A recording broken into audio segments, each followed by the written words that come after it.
오늘 크리스찬 가정의 일상의 대화가 있어 가져와 봤습니다. 우리 집에는 늦둥이 아들이 있습니다. 얼마나 귀여운지요. 아내는 늦둥이 아들이 너무 좋아서 아들에게 자주 이렇게 묻습니다. 하람이는 누가 낳아주었지? 아들이 대답합니다. 엄마가 낳아주었지. 아내는 흐뭇한 얼굴로 아들을 껴안아 줍니다. 옆에 있던 나는 이렇게 아들에게 물어보았습니다. 하람아, 하람이는 어디 있다가 우리 집에 왔지? 하람이는 하나님의 생각 속에 있다가 우리 집에 왔단다. 일상의 대화에서 엄청난 신앙교육을, 또 신학의 교리를 지금 전하고 있습니다. 여러분, 저와 여러분이 하나님의 계획 속에 이 땅에 온 줄로 믿습니다. 오늘 본문의 진리는 오늘 본문은 이 진리를 잘 가르쳐 주고 있는데요. 근데 이게 이성적으로 쉬운 문제가 아니에요. 이삭이 40살의 리브가를 아내로 맞이했습니다. 리브가는 물을 달라오는 나그네의 부탁에 그 옆에 있는 나귀에게까지, 여러분 나귀가 물을 얼마나 엄청나게 먹는지 아시겠어요? 그것까지 다 길어다주는 착한 심성의 여인이었어요. 또한 하나님의 뜻이다 했을 때 지체하지 않고 결단하여서 그 고향집을 떠나 가나안 땅으로 오는 믿음의 여인이었습니다. 이삭이 그 아내를 맞이할 때 들에서 묵상하고 기도하고 있다가 결혼했죠. 어머니가 세상 떠나서 너무 마음이 아팠는데 아내로 인하여 위로를 받았다라고 성경은 기록하고 있습니다. 무엇보다도 그 아버지 아브라함을 통해서 하늘의 별처럼 땅의 모래처럼 내 자손이 많게 하리라, 그 약속이 성취될 것을 이 결혼을 통해서 바라보았죠. 하지만 이게 웬일입니까? 1년이 지나고 2년이 지나고 10년이 지나고, 아니 20년이 다 지났는데 임신하지 않는 거예요. 그래서 이삭은 이 문제를 가지고 하나님 앞에 나아가 간절히 기도를 합니다. 여러분, 하나님은 우리가 있어야 될 것 다 아시잖아요. 그런데 간절히 기도하기를 기다리실 때가 많이 있어요. 왜냐면 참 인간은 너나 하나 할 것 없이 교만한 존재거든요. 이 교만한 존재에게 그냥 무조건 채워주면은 자기 힘과 자기 지혜로 모든 걸 다 한 것처럼 하나님의 은혜입니다, 하나님께 감사합니다, 하나님께서 하셨습니다, 이런 고백 안 하거든요. 하나님은 그것을 위해서 하나님이 하신 것, 그 기도하기를 기다리세요. 우리 교회는 이제 조금 있다가 40일 기적의 40을 해요. 저는 우리 성도들이 한 번쯤 꼭 이런 40일의 결단을 가지고 하나님 앞에 기도함으로 하나님께서 기도하는 것보다, 생각하는 것보다 더 넘치도록 부어주시는 은혜와 복을 경험할 수 있기를 축복합니다. 하나님의 은혜로 임신한 이 리브가 점점 불러오는 배에 너무너무 감사 찬송했겠지요. 그런데 처음이지만, 경험하지 못했지만 뭔가 이상한 거예요. 너무 크게 배가 불러오고 남산만해지고, 또 그곳에서 아이가 격투기를 벌이고 있는 것 같아요. 그래서 기도하면서 잉태했기에 또 하나님 앞에 나아가 묻습니다. 하나님, 어떻게 이런 일이 일어납니까? 그래서 하나님께서 말씀해 주시죠. 두 국민이 내 태중에 있구나, 두 민족이 내 복중에서부터 나누이리라. 이 족속이 저 족속보다 강하겠고 큰 자가 어린 자를 섬기리라. 에서와 야곱이 태어나기 전부터 하나님께서 그들에 대해서 말씀하고 있습니다. 이 말씀에 대해서 좀 불편한 분이 있을 거예요. 하나님께서 미리 모든 것을 이처럼 작정하셨다면 인간은 무엇인가? 하나님의 계획대로 모든 것이 움직여 간다면 인간이 특별히 해야 될 일이 있을까? 여기서 우리 신앙 전체를 돌아보며 한 가지 분명히 해야 돼요. 전제를 분명히 해야 돼요. 인간은 하나님의 섭리, 하나님의 계획을 다 알 수는 없다는 거예요. 여러분 인정하십니까? 신약 성경은 사도 바울을 통해서 오늘 사건을 이렇게 말씀하고 있어요. 함께 읽어봅시다.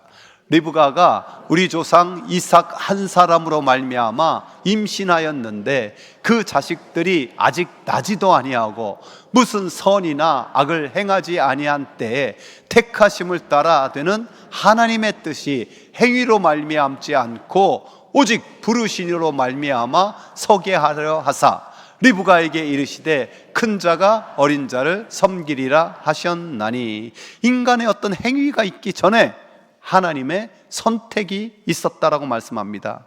여기에 하나님처럼 되려는 아담과 하와의 후손이 되는 우리는 또 자꾸만 볼멘 소리가 나와요. 그럼 우리는 뭐냐고, 우리는 뭐 로봇과 같은 존재냐고. 이런 인간을 잘 알기에 사도 바울은 이어서 이렇게 선포해요. 그런즉 우리가 무슨 말하리요? 하나님께 불의가 있느냐? 그럴 수 없느니라. 모세에게 이르시되 내가 긍휼히 여길 자를 긍휼히 여기고 불쌍히 여길 자를 불쌍히 여기리라. 여러분, 이런 선택을 우리는 하나님의 절대 주권이라고 말하는 거예요. 따라서 하나님의 절대 주권, 하나님의 절대 주권. 그래서 곧바로 구체적인 예를 들면서 다시 선포해요. 이 사람아, 내가 누구이기에 감히 하나님께 반문하느냐? 지음을 받은 물건이 지은 자에게 어찌 나를 이같이 만들었느냐 말하겠느냐? 토기장이가 진흙한 덩어리로 하나는 귀 있을 그릇을, 하나는 천이 있을 그릇을 만들 권한이 없느냐? 창조주 하나님께 속한 권한을 인간이 갖다 붙다 말할 권한이 있다 없다? 없다는 거예요.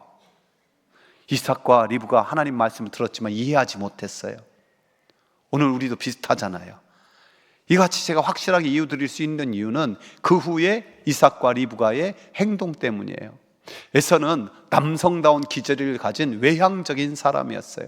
익숙한 사냥꾼이라고는 본문은 기록하고 있어요. 당시의 최고의 직업은 사냥꾼이었고 그것을 익숙하게 잘했다라는 것은 매우 능력 있는 남자라는 거예요. 오늘날로 치면은 뭐 사람들이 선호하는 뭐 유능한 법조인 또는 뭐 훌륭한 의사, 돈 잘 버는 사업가, 이런 사람이었던 거예요.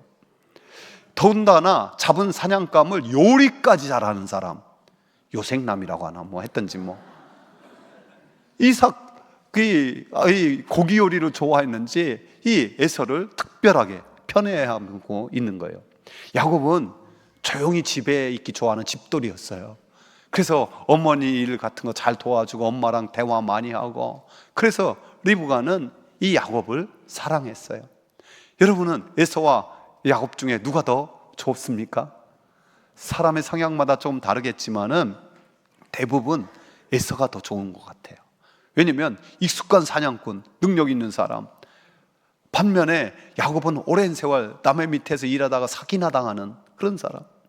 에서는 자기가 원하는 아내를 탁탁 골랐는데 야곱은 자기가 원하는 사람, 삼촌의 또 이상한 것으로 말, 또 결혼도 이상하게 하고. 에서는 나중에 보니까 400명의 그 자기 사병을 거느리고 당당하게 오는 장군과 같은 사람이잖아요. 그런데 우여곡절 속에 이 야곱은 4명의 아내와 12명의 자식을 들인 그런 딸랑한 그런 가족. 세상에서 기준을 보면 누가 성공한 겁니까? 당연히 에서잖아요. 그러니까 예나 지금이나 에서가 성공하고, 그렇지만은 성경은 결코 에서가 성공했다고 하지 않는 거예요.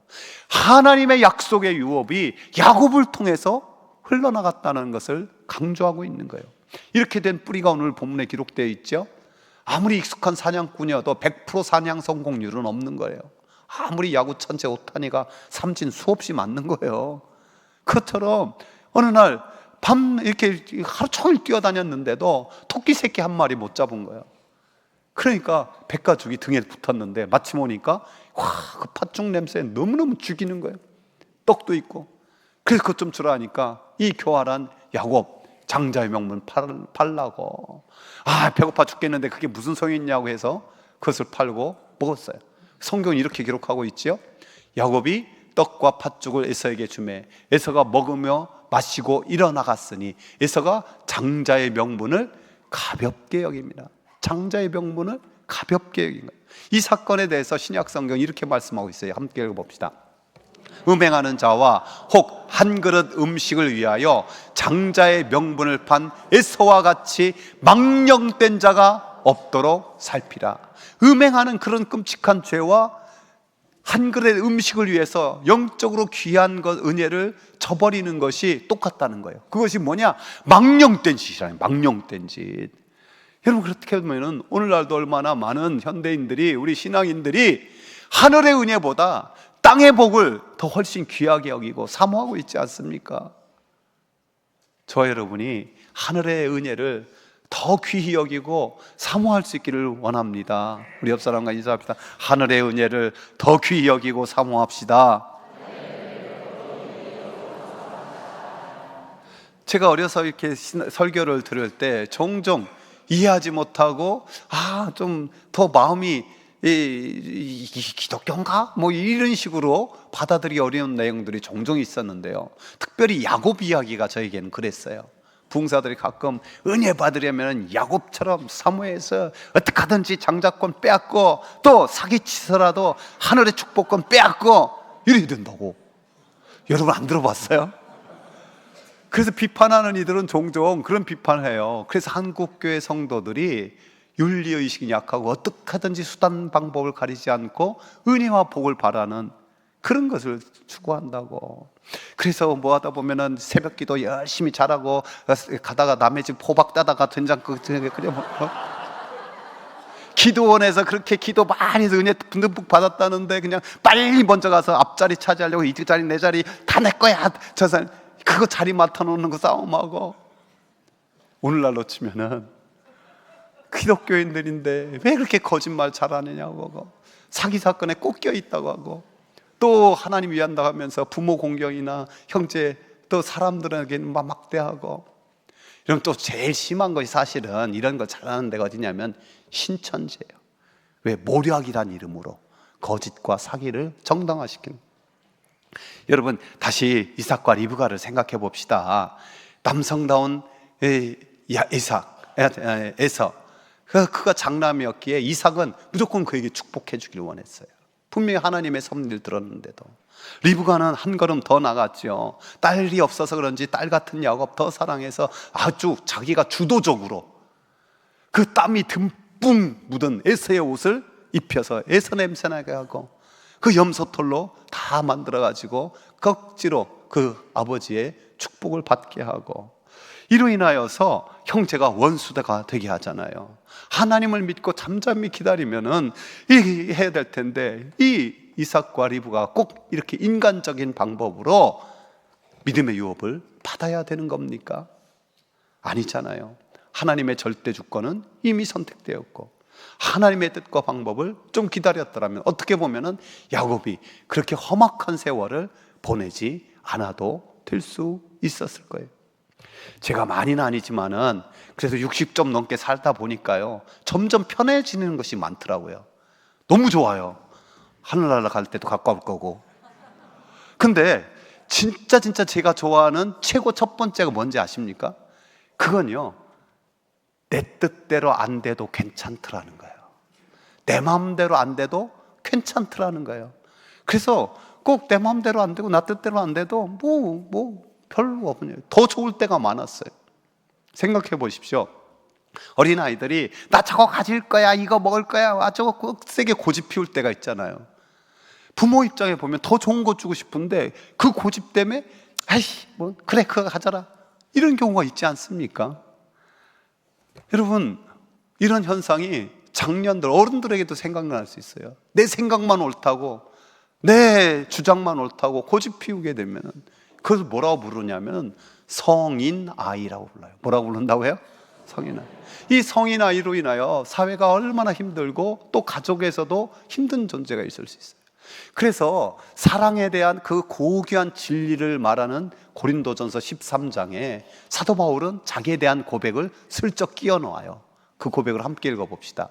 내가 어렸을 때는 말하는 것이 어린아이와 같고 깨닫는 것이 어린아이와 같고 생각하는 것이 어린아이와 같다가 장성한 사람이 되어서는 어린아이의 일을 버렸노라. 우리가 마음은 어린아이와 같은 마음을 가져야 되지만은 우리가 말하는 것이나 생각하는 것이나 깨닫는 것, 행하는 것, 이 어린아이의 고집은 버려야 되는 것이 장성한 그리스도인. 여러분, 그래서 저와 여러분이 하나님의 섭리를 인정하는 더 성숙한 그리스도인으로 나갈 수 있기를 축복합니다. 우리가 하나님의 절대 주권으로 야곱을 선택했다라는 것을 믿음으로 인정해도 또 마음속으로 그 이유가 뭘까 궁금해요. 여러분 그 이유를 100% 알 수 있을까요? 없을까요? 없어요. 그러나 성경 전체를 보면은 조금은 알 수가 있어요. 이 야곱이 후에 이스라엘로 바뀌게 되고, 그 이름이 바뀌게 되고, 이스라엘 애굽 땅에 가서 그래도 큰 민족을 이루잖아요. 그래서 출애굽의 역사를 이루고 가나안 땅으로 가는데, 그 모든 역사 가운데 하나님께서 이스라엘을 선택한 이유를 이렇게 말씀하고 있어요. 여호와께서 너희를 기뻐하시고 너희를 택하심은 너희가 다른 민족보다 수요가 많기 때문이 아니니라. 너희는 오히려 모든 민족 중에 가장 적으니라. 가장 적어서 너희를 택했다라고 주님 말씀하시는 거예요. 여러분, 주님의 제자들도 그렇잖아요. 베드로와 야곱이, 요한이 복음을 전하다가 붙잡혔어요. 그럼에도 불구하고 담대하게 복음을 전하고 복음에 대해 말하는 거예요. 그러자 종교 지도자들이 뭐라고 말하느냐, 같이 읽어봅시다. 그들이, 베드로와 요한이 본래 배운 것이 없고 보잘것없는 사람인 줄 알았는데 이렇게 담대하게 말하는 걸 보고 놀랐다. 그리고 그들은 두 사람이 예수와 함께 다녔다는 사실을 알았다. 배운 것이 없고 보잘것없는 사람, 맞아요. 주의 제자들이. 제가 전에 한번 12제자에 대해서 강해 설교를 했는데, 그때 제목이 그래도 주님이 쓰십니다 였어요. 왜냐면 제자들 보니까 약점들이 다 있는 거예요. 어떤 사람은 다혈질이고, 어떤 사람은 소심하고, 어떤 사람은 의심쟁이고, 어떤 사람은 사회에서도 비난받는 직업 가지고 있고, 어떤 사람은 의심하고 있고, 그래도 그 약함에도 하나님께서 불러 쓰셔요. 근데 그들이 변화돼. 왜? 예수님이 함께 하셨기에. 사도 바울도 선교하면서 신기한 현상을 발견하는 거예요. 그래서 그 고린도 교회에 이렇게 말해요. 형제들아, 너희의 부르심을 보라. 육체를 따라 지혜로운 자가 많지 아니하고 능한 자도 많지 아니하고 귀한 자도 많지 아니하도다. 하나님께서 세상에 미련한 것들을 택하사 지혜 있는 자들을 부끄럽게 하시고 세상에 약한 것들을 택하사 강한 것들을 부끄럽게 하시고. 결국 하나님이 야곱을 왜 택했느냐, 우리가 다 알 수 없지만, 야곱이 약하구나, 야곱이 미련하구나, 그런 자를 썼구나. 그래서 후에 하나님이 이렇게도 부르거든요. 지렁이 같은 너 야곱아, 너희 이스라엘 사람들아 두려워 말라. 나 여호와가 말하노니 내가 너를 도울 것이라. 내 구속자는 이스라엘의 거룩한 자니라. 지렁이 같은 야곱을 하나님이 이스라엘 하나님과 겨루어 이겼다라는 영광스러운 이름을 주신 이유, 구속자 하나님의 놀라운 은혜입니다. 이 놀라운 은혜가 오늘 우리에게도 흘러왔잖아요. 그래서 성경은 이렇게 말씀하세요. 함께 읽어봅시다. 곧 창세전부터 우리를 그리스도 안에서 택하사 우리가 그 앞에서 거룩하고 흠이 없게 하시고 그 기쁘신 뜻을 따라 예수 그리스도로 말미암아 우리를 자기 아들로 입양하시기로 작정하셨으니.